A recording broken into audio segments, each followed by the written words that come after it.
સોમવાર 2 જૂનના રોજ દેશની સૌથી પ્રતિષ્ઠિત એન્જિનિયરિંગ પ્રવેશ પરીક્ષા જેઈઈ એડવાન્સ 2025ના પરિણામો જાહેર થયા છે, જેમાં સુરત નારાયણ કોચિંગ સેન્ટરના વિદ્યાર્થી આગમ શાહે બાજી મારી છે। આગમ શાહે સિટી ટોપર રહ્યા છે, જ્યારે ઓલ ઇન્ડિયા 17મો રેન્ક મેળવતા ક્લાસીસ દ્વારા તેને શુભેચ્છા પાઠવાઈ હતી।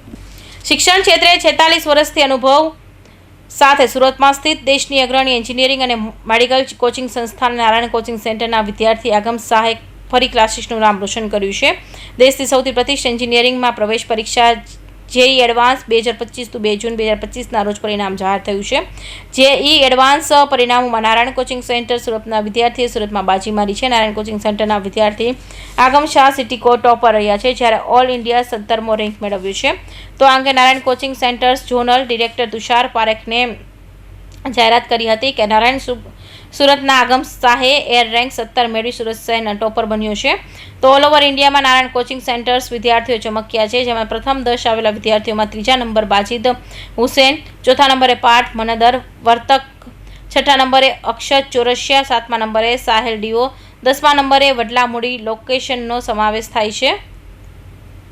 તો ઓલ ઇન્ડિયા ટોપ 100માં આવેલા ગુજરાતમાં 8 વિદ્યાર્થીઓમાં 2 વિદ્યાર્થી નારાયણ કોચિંગ સેન્ટરના છે।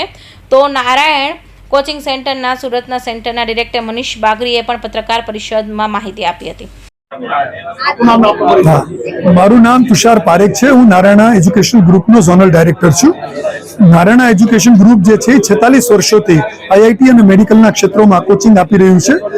આઈઆઈટીના કોચિંગમાં નારાયણે હંમેશા ભવ્ય સફળતાઓ પ્રાપ્ત કરી છે। આ વર્ષે પણ પહેલા 10માં 5 બાળકોએ સ્થાન પ્રાપ્ત કરીને આ દેશમાં સૌથી સર્વોત્તમ સફળતા સિદ્ધ કરી છે।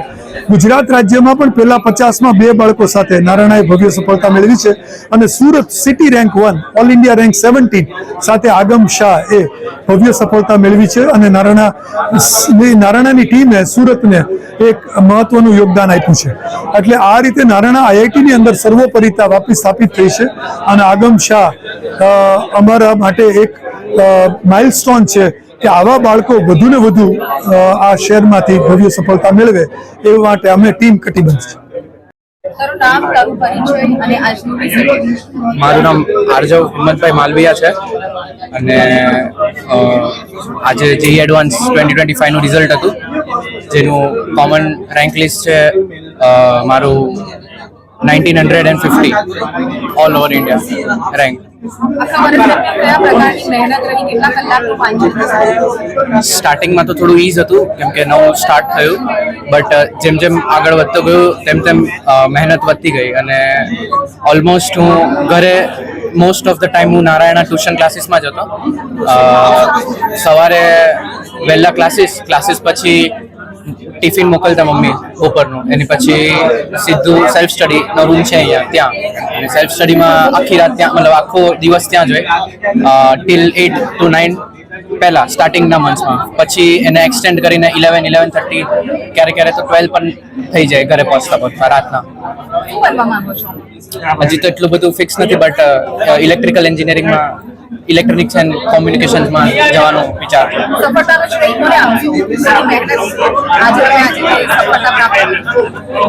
પહેલી તો સર અને ફેકલ્ટીઝને જે હેલ્પ કરે ગાઈડ કરવામાં કે કઈ રીતના વાંચવું, કઈ બુક્સ વાંચવી, કઈ મોડ્યુલ્સ કરવી। સેકન્ડ નંબર પર પેરેન્ટ્સ છે જે આટલો સપોર્ટ આપે કે આટલું ટિફિન બનાવી દે સવારમાં, પછી ટ્રાન્સપોર્ટેશન માટે વ્હીકલ્સ ને એના માટે, અને સપોર્ટ પેરેન્ટ્સનો સારો હોય તો સેકન્ડ નંબર પર, અને થર્ડ નંબર પર આવે સ્ટુડન્ટની ખુદની મહેનત। તો આ રેન્કિંગ છે। હિંમત માલવિયા, હું જે કન્સલ્ટન્સી કરું છું આર્કિટેક્ટ તરીકેની, અને મને ખૂબ જ ખુશી છે। વધારે ખુશી એટલી છે કે મારી એક બેબી બી આગળ આઈઆઈટીમાં ગઈ છે। આ મારું સેકન્ડ ચાઇલ્ડ છે, બંને આઈઆઈટીમાં ગયા એની મને ખૂબ ખુશી છે।